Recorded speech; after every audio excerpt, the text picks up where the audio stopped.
Ask yourself questions like when you're faced with those tough situations, like what would Tom do? And then you're like, okay, I guess I have to do it because I know he would, confront these WWTD. yeah. Nerd Reactor, roll out. So watching Mission Impossible, The Final Reckoning, the last thing I would have ever thought like I would get out of is like a message of hope and writing your own history. And I was wondering for each of you if there's ever been a fond memory of being able to write your own history and just feeling so good about it. Well, I'll take that because it relates to this. In 2005, I got a phone call from J.J. Abrams, who was a producer on a show called Alias, which I had seen a couple of episodes of, and somebody said, oh, J.J. Abrams is on the phone, and he said, would you like to come and be in Mission Impossible 3?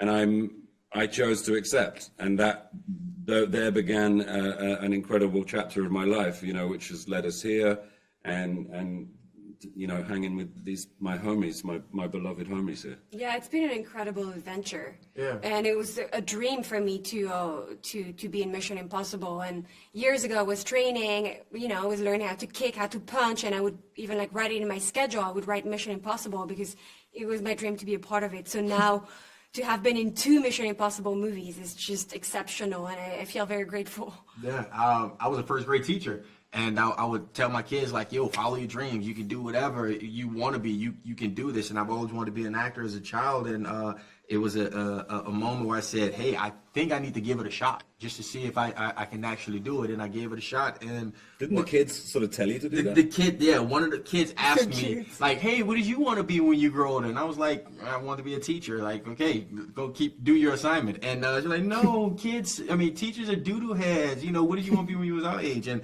it was an actor. And, I said, let me take a chance. And the chance that I took put me in this position right now. So that, my message to everybody is, yo, just go for it, dude. Go for it. Oh, I love it. And I think another thing, working with Tom Cruise, doing all these crazy stunts, and I was wondering for each of you, seeing that, has that helped you in, just going out of your comfort zone? Mm-hmm. Yeah, of course, it's infectious, it's contagious, like all the passion and fire that he has with all the things that he does, all the risks that he takes. For me, it inspired me to just even learn how to skydive, and he's been so supportive and so generous and always supporting me in these new things that I learned. Yeah. Mm-hmm. These films are like taking a vacation from your comfort zone. You spend the entire shoot out of your comfort zone. It's only like in the evenings maybe that we'd get back into it. And when we were staying together in various parts of the world, we'd have these kind of little movie nights or game nights. And that was us getting back into our comfort zone because we spent a lot of time out of it. And I think that's what made the movie, makes the movie so thrilling. You ask yourself questions like when you're faced with those tough situations, like what would Tom do? And then you're like, okay, I guess I have to do it because I know he would, confront these WWTD. Yeah. And another thing about the Mission Impossible films that I really love, the teamwork, the camaraderie, but also working under pressure. And I was wondering if there's like a specific example for each of you where it's like you're working together as actors, time is on the line here, and you're like, all right, we can do this. Every day, right? Yeah, every day. It's really hard to shoot these movies because, the way the camera work, the stunts that we do, everyone has to be in sync, and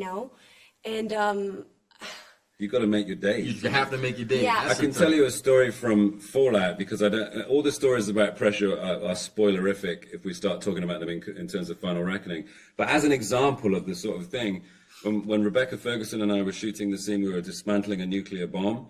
We had to finish by 1 a.m. Otherwise, we'd go into overtime and it would cost the production a bit of money. So the clock was ticking for us to defuse this nuclear bomb. And it was almost like the pressure from reality of us having to stop the production from going into overtime was helping us defuse the nuclear bomb. And a lot of times, the pressure from the outside will help us on the inside. And as Tom always says, pressure is a privilege. Yeah, and we do everything practically. So sometimes things go wrong, because it's not like CGI. For example, for the fight in the cottage, there was real fire. So once the things like burn down, you can't, you have the time to reset, it takes Oh, it takes ages, ages, yeah. so there's like a lot of like technical things like that, that you have to take account. And that applies real pressure. Oh yeah. Well, that's all the time I have. I just want to say thanks for the interview, and can't wait for everyone else to be able to check out The Final Reckoning. Thank you, man. Thank Take you. care. Bye.